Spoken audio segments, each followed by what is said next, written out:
Now, Treasurer Jim Chalmers called his first budget responsible. Others have called it a highway to hell, and there was little cost of living relief for cash-strapped Aussies. But what was in it for business? Well, joining us now from Canberra is the CEO of the Australian Chamber of Commerce and Industry, Andrew McKellar.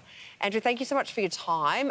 We were left with no doubt last night that cost of living pressures and stagnant wages are here to stay for the foreseeable future, and that means less spending by consumers. Is that bad for business?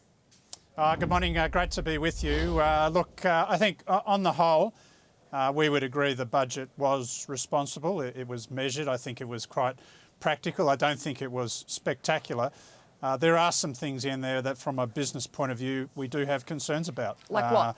Well, energy prices, for one, the cost of energy, and I think this impacts not just business, it impacts households.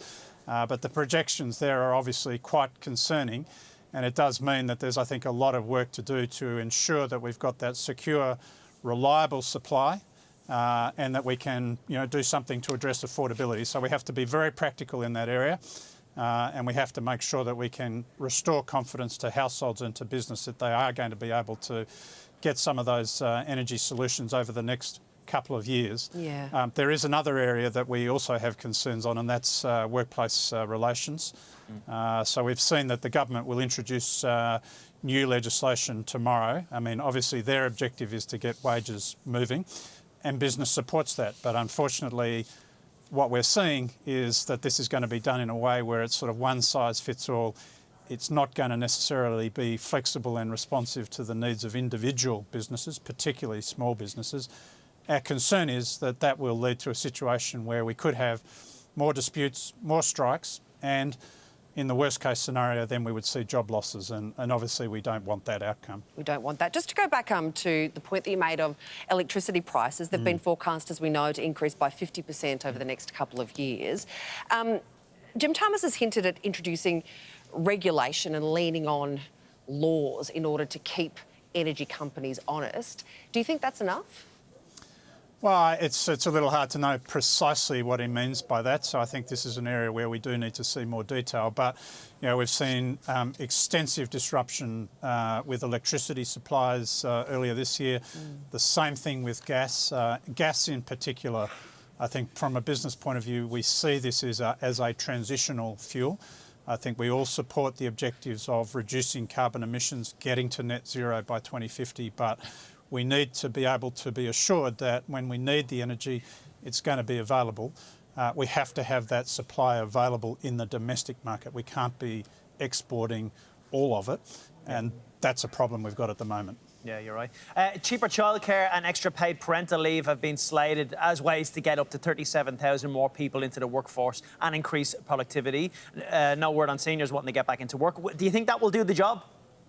Look, I think the measures on participation, the extended paid parental leave, the extra support for childcare, these are important changes which business does support, and they will help encourage stronger participation. I agree. We need to do more to encourage pensioners, older Australians who want to make a contribution to keep working. There was a measure that was announced after the Jobs and Skills Summit, a change to the work bonus there with the age pension. We don't think it's enough. It needs to be extended and it needs to be increased. So I think we could make a big difference with things like that, but I think we will need to go further, and it's something we'll be pushing the government to look at in its budget in May. The Treasurer also said last night that he wants Australia to be a country that makes things again. Can this budget make that happen? Well, I think we need to go a lot further than this budget. There are some important measures there, and I think they're making the right noises. Of course, I think it is very important. We've seen in recent years just how fragile some of our supply chains can be. We do need to make things in Australia, and we need to have the policies there to encourage business investment. At the moment, business investment is pretty much at its lowest levels in the past decade or so. It's not strong enough. If we're going to increase our productive capacity, then we have to encourage that. And we have lost too many of our critical industries and our manufacturing capacity over the past 20 or 30 years. So we really need to look at how we can generate some of those industries of the future. All right, Andrew McKellar, thank you so much for chatting with us this morning. Really appreciate Thank you. your time. Thank you.